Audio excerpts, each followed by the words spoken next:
We have got a brand new KO Oversized Revenge of the Fallen Megatron making the rounds, and this one is turning a lot of heads already.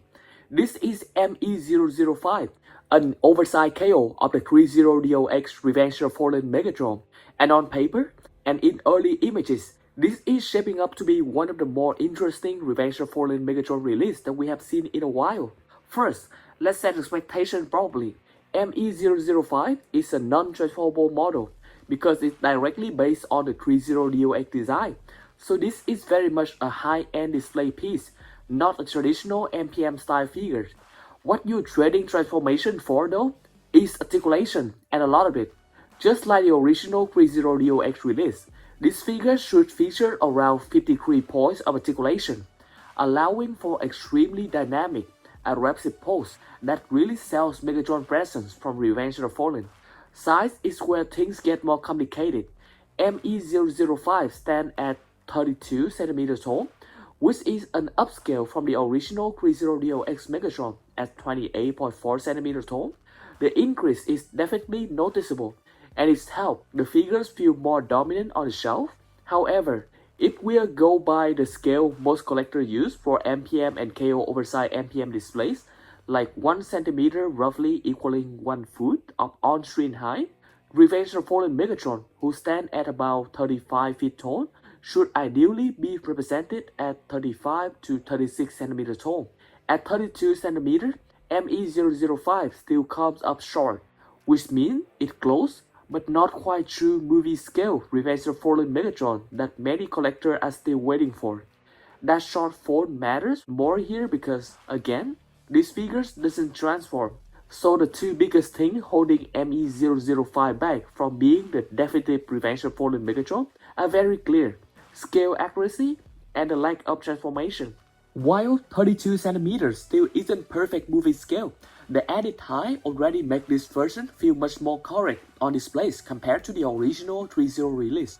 And honestly, with how inconsistent character scaling is across the movie, this size actually lines up very well with several Revenge of the Fallen scenes, including the iconic forest battle scene, where Megatron isn't always portrayed as significantly taller than Optimus Prime.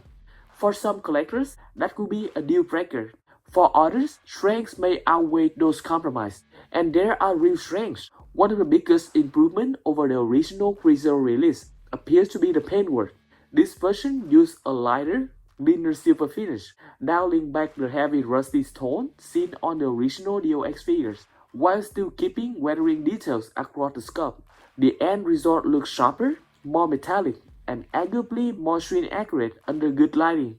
On top of that, ME-005 includes LED features in the eyes, fusion cannon, and black thruster, which instantly boosts shell freshness. The fusion cannon also had a retractable spine or blade, and the figures come with an alternated hand, giving you more expressive posing options straight out of the box. And early impressions suggest that the build quality is actually very solid. If that holds true, this could be one of the better executed KO oversized figures that we have seen, especially when paired with the already excellent Threezero sculpt and articulation engineering. So where does ME-005 land overall? It's a visually striking, well-painted, and highly articulated Revenge of the Fallen Megatron that's built on one of the best non-transforming Megatron designs ever made.